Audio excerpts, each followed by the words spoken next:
Okay, we've been open since September 9th, and we've had tremendous turnout from the community. We've also been able to go on site to Crawfordsville, for example, and do on site events. For example, we did a cooperation with the farmers market on the early part of October. That was tremendously successful. Furthermore, we've had a lot of business interest. The community IT world has been very active, including telephone installers and other folks that aren't classic computer gurus. We've also had companies invite us in to help do recycling for their employees. Oh, okay. So that was over the weekend. We did one of those and it was very successful. Any idea how many electronics you've had since September 9th that you've recycled? That's a good question.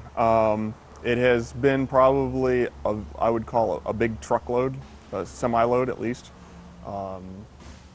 It's hard to say because a lot of our material goes to Oscar Winski metal recycling, and so it goes out the door kind of the same day as we dismantle it. What's left here is stuff that doesn't go to them. That would be the core electronics and old monitors and such. Okay, so all the stuff we see here isn't recycled here on site? Correct. Where's it taken? It goes to a variety of places. We take it to places that are certified as environmentally responsible recyclers. There's a standard certification out there called R2, which is the industry accepted term for responsibility of downstream material. That means that none of this material is going overseas, Oh, okay. which has been a real problem for electronics industry in the United States, and hence why the certification is so important. We also send it to make sure that the places it goes, that the data is properly sanitized if there's any remaining data. Although, certainly you can get data destruction services on site as well. Even the plastics are now being able to be recycled. Computer plastics are particularly difficult. They are a bromide flame retardant plastic. It makes it hard to recycle them, but we have found outlets that will accept them, and so they're getting properly recycled. The computer monitors and televisions, the old style CRT type, are very difficult to recycle because they are made of leaded glass. And it's very hard to recover the lead from the glass and in a responsible way. And then finally, we just started taking microwaves. So now you can recycle microwaves here.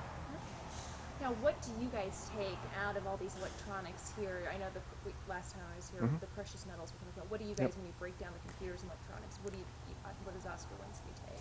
Oscar Winski is after the steel, aluminum, copper, primarily, wiring. All of that material is just going up the street here. Okay. And what do you guys do with that once you take that? What's it used for? Okay, sure. It's actually going to mills in the Midwest and other places. A good example is the steel gets baled up and shipped out by rail car to companies in Indiana and the Midwest. Copper might go further, the aluminum might go even further because of its relatively high value compared to steel. And then the same thing with the wiring. Okay. How do you guys break it down? Do you just put it all like in a pile, bundle it all together, or do you guys have to melt it down or anything like that? We, as far as a lot of the commodities, they're either put in gaylords or on skids, or they're baled up.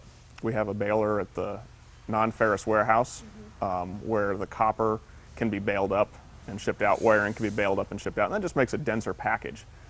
It's still the same material as the type of material we took out of the computer. It just simply is just in a more compact form for easier shipment. Now, what would happen if if I had a computer, I threw it away, or electronic, I threw it away and didn't have it recycled? How is that bad for the environment? The real nuisance that these computers play in our environment is they oftentimes contain mercury and lead. In the case of the lead can come off the circuit boards that are in the computer, leach into the ground, and ultimately end up in the water supply. Lead in the water supply affects pretty much people of all ages, especially children in the developmental aspect. It affects their nervous system, it affects their development. Studies have shown that lead in the water supply, or lead content in any supply for children, hinders their ability to develop mentally. You guys are open Monday through Saturday? Monday through Friday. Friday, okay. What are the hours? 8 to 5. 8 to 5, easy That was all the questions I had. Is there anything else you want to talk about that we didn't talk about that may be interesting? I know you said that you've Yeah. gone to companies and Yep. done things there. What exactly do you do? There's companies in the Lafayette area that have really strong green values. And so not only are we picking up those companies to recycle their electronics, but we're also working with them cooperatively to set up recycling drives for their employees. So it becomes an employee benefit. So we're not only talking to the IT department, suddenly we're now talking to the HR department. And so it's led us in new directions. I'll also say that electronics are in the most amazing things. When we first opened, we had our eyes around computers and stereos and such things, but we've been bringing in weed eaters. We've been bringing in really old radios. Some of the most amazing things come in that have electronics in them, surveillance equipment, and other things that generally are certainly electronics, but people just don't think about. Oh, yeah. Okay. Anything else that you want to add we didn't cover? The only thing else I'll say is that delightfully we found a way to recycle just about everything we do. Really very, very little comes out of this operation that goes in the trash. Maybe the only exception might be some wood products. And that's why we end up charging a fee for those, because that's something that's very hard to recycle. Okay? All right, perfect. Good.